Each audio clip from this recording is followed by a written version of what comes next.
My son acted as if he didn't know me when I showed up at his graduation in my working gear. In his speech, whilst I was standing in front of him, he said, "I wish my dad was here to support me in this great time of my life." So I calmly left without a word. What happened next was rather unexpected. I will tell you everything. First, let me quickly thank you for your continuous support. This means a lot to us. If you enjoy the stories we share, kindly subscribe to this channel. It will be great if you can leave a comment on which city you are watching from. We might just give you a shout out in our next story. Today's special shout out goes to Antonio Reyes from Miami. We are glad you enjoy our stories. Now let's go deeper into the story. I always said that sawdust was the smell of progress. Maybe it was just the scent I associated with putting food on the table, or maybe I convinced myself that the grime on my hands was a badge of honor. Either way, that smell clung to me like history, especially on that day, Eli's graduation day. I remember stepping out of the truck, boots thudding against the pavement, my shirt still damp with sweat and dust from pouring concrete at a site that had gone sideways an hour before. I hadn't planned to show up looking like that. I wanted to go home, shower, change into that too-stiff button-up shirt Eli got me for Christmas 2 years back. But the traffic had been worse than usual, and I wasn't about to miss the ceremony, not after everything. Eli was my only son, my whole damn world. His mother left when he was 5, packed her bags while he was napping on the couch, and didn't look back. I didn't have time to fall apart. I had a little boy who needed dinner and stories at bedtime and someone to hold his hand during dentist appointments. The first year was the hardest. I was working 2 jobs, sometimes 3. Days blurred together. Nights were shorter than they had any right to be. There were times I cried in the truck on the way to work, music turned up so Eli wouldn't hear from the back seat. But I never let him feel that weight. I made it my mission to make sure he had what other kids had. Maybe more. Every paycheck I earned, I split in 2, bills and Eli. New sneakers when his feet grew like weeds. Summer camp 1 year, even when I had to eat ramen for dinner for 2 months straight. And when he got into that private high school across town, I didn't even flinch. Just picked up more weekend gigs, poured more concrete, fixed more roofs. I was tired every minute of every day, but I was proud. Proud that my boy was making something of himself. Proud that he'd grown up sharp, articulate, with a brain like his mother's and a work ethic. Well, I like to think he got that from me. When he got accepted to university, I nearly passed out. The day that letter came, he screamed and hugged me so tight I thought my ribs would crack. I remember his eyes lit up like he was 6 again and found his Christmas bike behind the couch. I told everyone. The diner waitress, the gas station clerk, even a couple guys at the job site who barely knew him. That was my boy. That was my son. 2 weeks before graduation, I sat him down and showed him the contract. I had just registered Rogers & Son Construction as an LLC. Not a big deal the most, but to me, it was everything. Eli had always said he wanted to go into business, and even though I figured he'd aim higher than working with his old man, I wanted to give him a safety net. Something solid. Something ours. He signed it. No hesitation. Said he'd help with bookkeeping, even mentioned redesigning the website. We toasted with root beer in the kitchen like we were sealing a $1 million deal. So when I walked into that auditorium, late and unshowered, boots squeaking with every step, I didn't feel ashamed. I felt proud.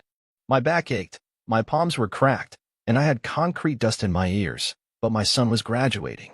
My son. I scanned the sea of caps and gowns, spotted Eli on the stage, his gold tassel swinging as he adjusted the mic. Our eyes met for a brief second, and I smiled. He didn't. I shrugged it off. Maybe nerves. Maybe he was just focused. But something felt off. Like the moment he saw me, something inside him recoiled. Still, I found an empty seat near the front and sat, ignoring the curious glances from parents dressed in blazers and pearls. I'd earned my place there. Every bead of sweat, every ache in my spine, every missed birthday party or skipped vacation, I earned that seat more than anyone in that room. I didn't know what was coming. Didn't expect to be erased from my own story. The room quieted the moment Eli stood behind the podium, his posture upright and practiced like he'd rehearsed that stance in the mirror for days. The principal introduced him as valedictorian, summa cum laude, future leader, words I could barely pronounce, let alone fully understand. But I clapped like a fool, my palms stinging. My chest puffed out, not from ego, but from something older, deeper.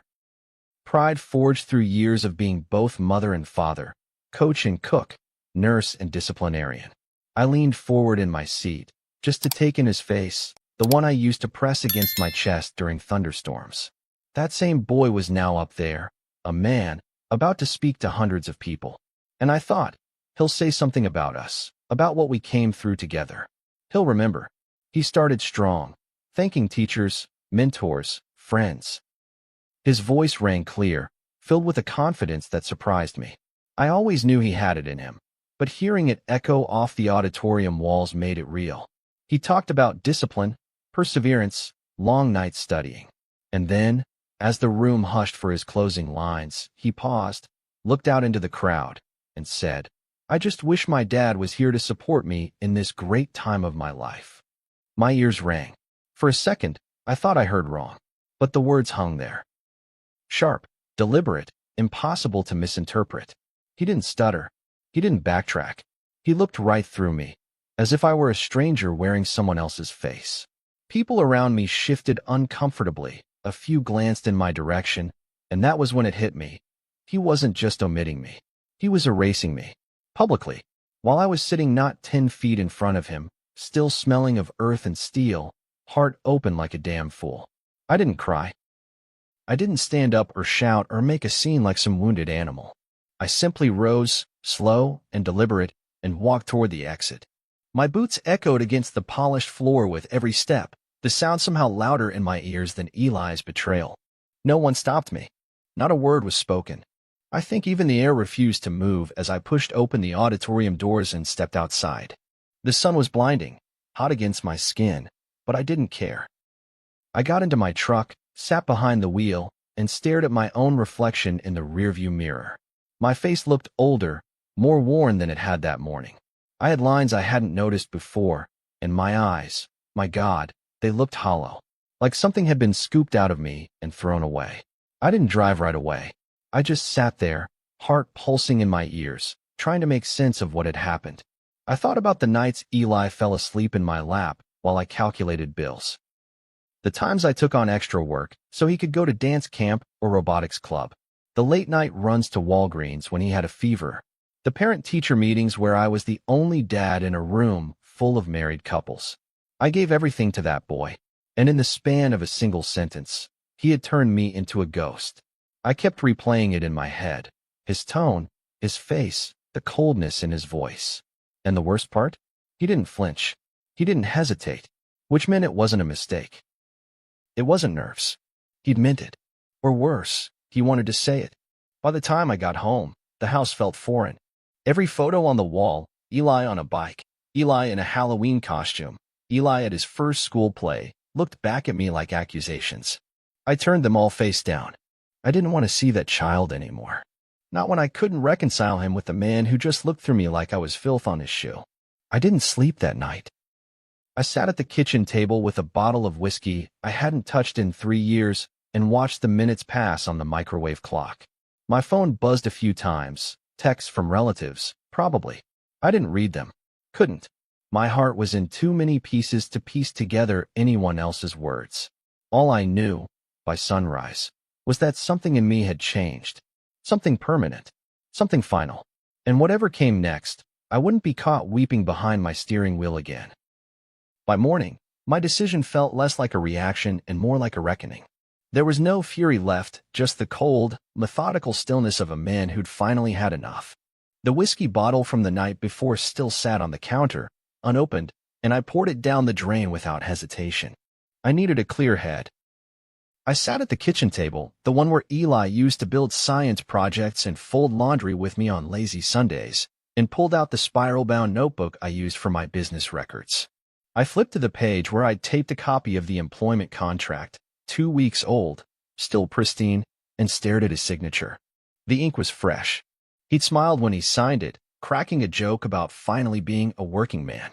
That boy didn't know the meaning of those words. I called my lawyer, Carla, a woman with a voice like sandpaper and zero patience for pleasantries.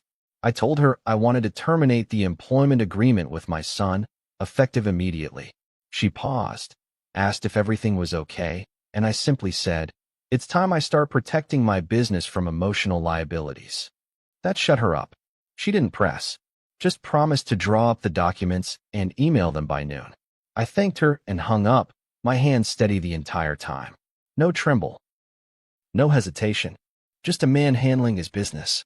Next, I pulled out the online accounts, his phone bill, the rent payments I'd set up for his apartment near campus, the automatic transfer for his car insurance. One by one, I canceled them all.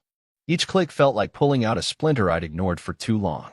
Painful, yes, but necessary. I didn't feel cruel. I felt clear. For years I had carried Eli like a second skin, shielding him from the world's harsh edges. But yesterday, he made it clear he didn't want the burden of me attached to his bright, polished future. So I gave him exactly what he asked for: independence. Around 10 a.m., my phone buzzed. Eli's name lit up the screen. I didn't answer. He called again. And again. I watched it ring, arms crossed, my chest a quiet battlefield. Then the text started. First casual, "Hey Dad, call me when you get a chance." Then a little more urgent, "I noticed something's wrong with my phone. Can you check?" Then panic. My rent didn't go through this morning. Did something happen to the account? Finally, the call came with a voicemail. I played it once. His voice, breaking, rushed, and confused. "Dad, I don't know what's going on.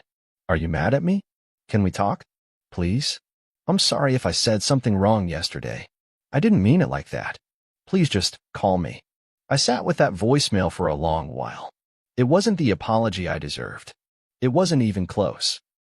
It was the voice of someone who suddenly realized their safety net had been pulled out from under them and now had to look down.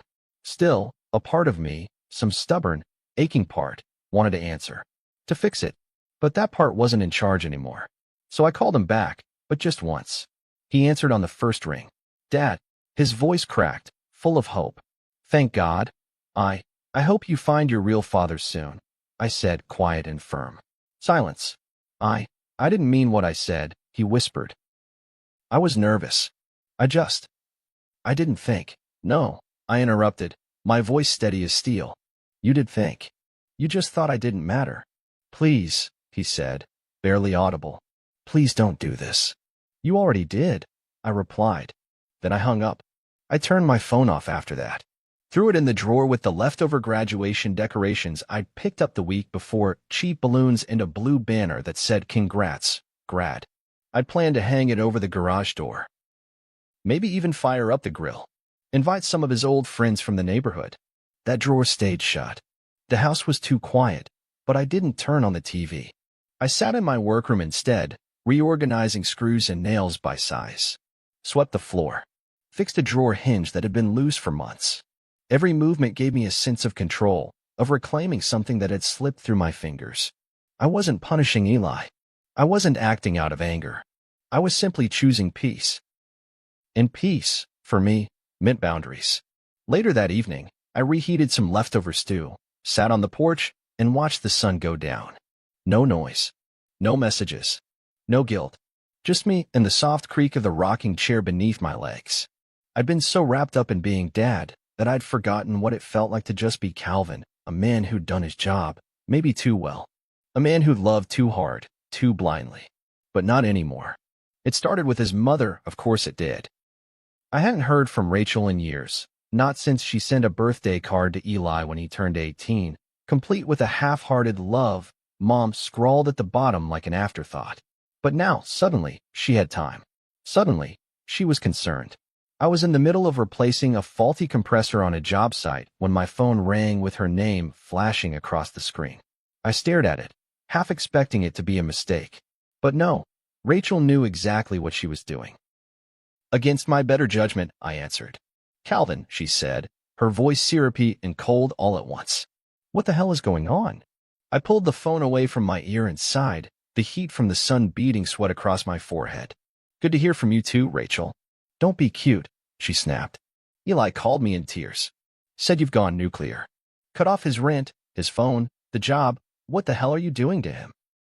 I tightened the wrench in my hand, not on the compressor, but just to keep my grip on something.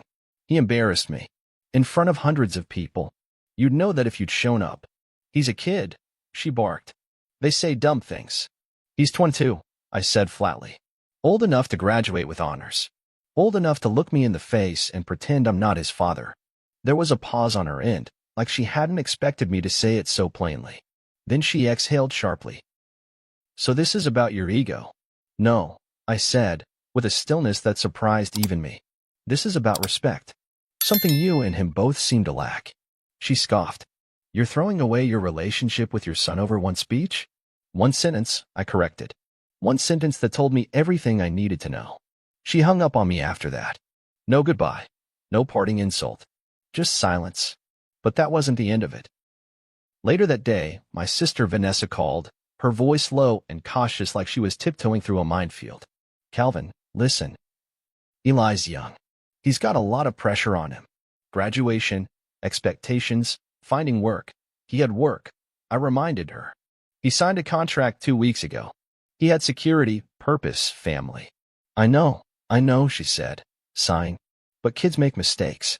Maybe he panicked. Maybe he was trying to impress someone. Who knows? I leaned back in my truck seat, staring at the dashboard, trying to remember the last time someone made excuses for me. When I showed up to parent-teacher night covered in plaster, no one assumed I was under pressure. They assumed I was a mess. A single dad doing the best he could, and still not good enough. You know what's funny, Nessa? I said quietly. If I'd made a speech and said I wished I had a better son, the whole damn family would have burned me alive. There was silence on her end. I was there, I continued. In the front row, dust on my boots, paint on my hands, and a heart full of pride. And he looked at me like I was his shame. Vanessa didn't argue. She just sighed again, softer this time. You don't have to forgive him today, but don't burn the whole bridge. I didn't burn it, I said. He lit the match. Over the next few days, the calls came in waves. Cousins. An uncle who hadn't spoken to me since Eli was in diapers. Even one of Eli's old high school teachers messaged me on Facebook, writing some condescending paragraph about reconciliation and teachable moments.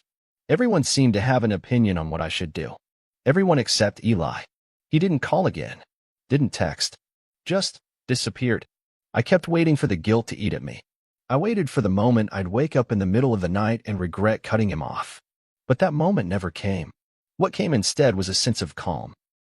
Like the static that had hummed under my skin for years had finally gone quiet. I started going to the hardware store again without checking my phone every 5 minutes. Took my time browsing new drills and comparing prices like a man who had no one waiting for him to solve their next problem.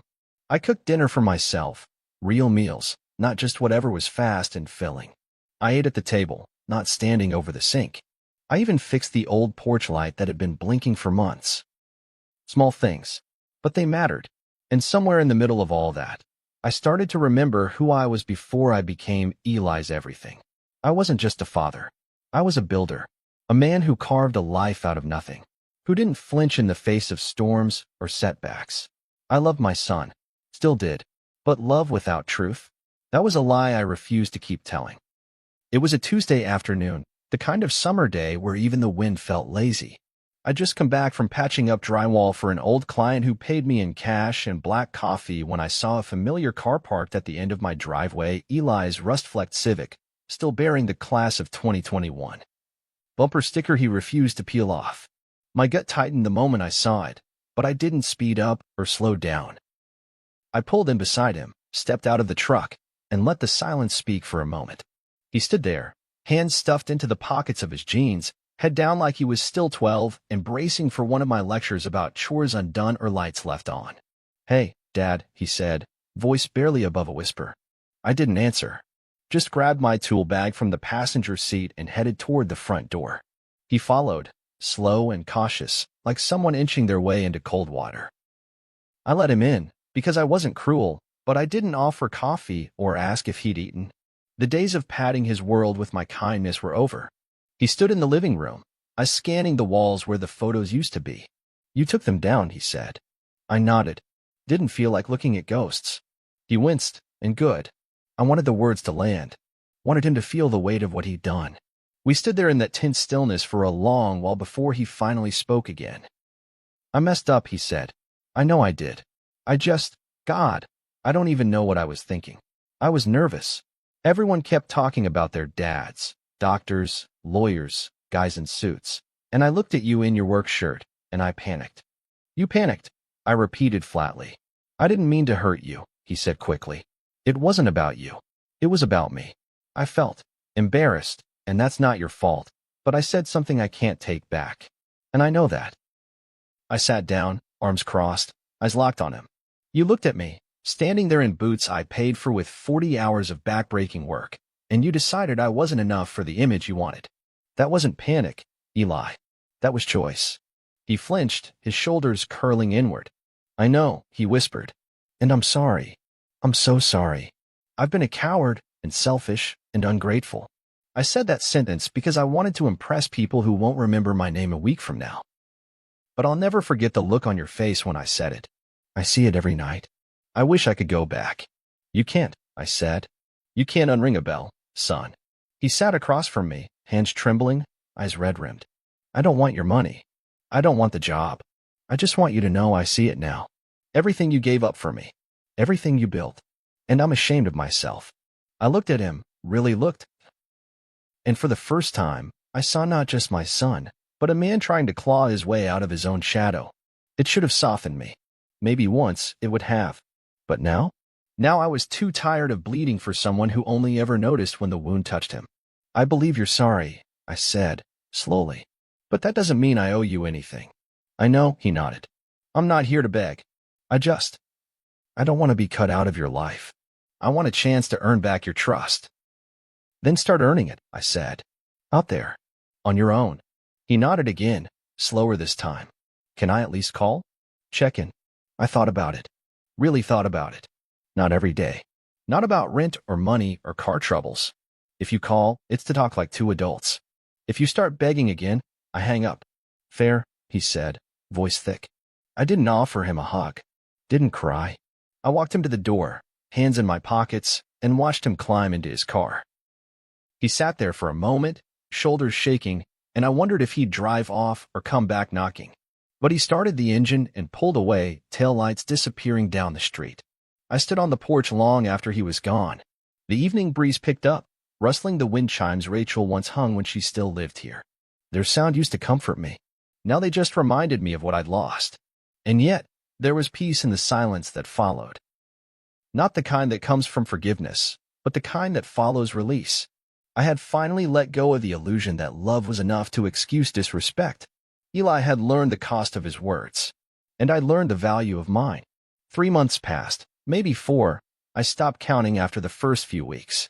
The days flowed like water now, not weighed down by tension or obligation, just simple, honest routines. I'd get up early, coffee brewed strong, eggs in the pan by 6. My boots hit the ground like clockwork.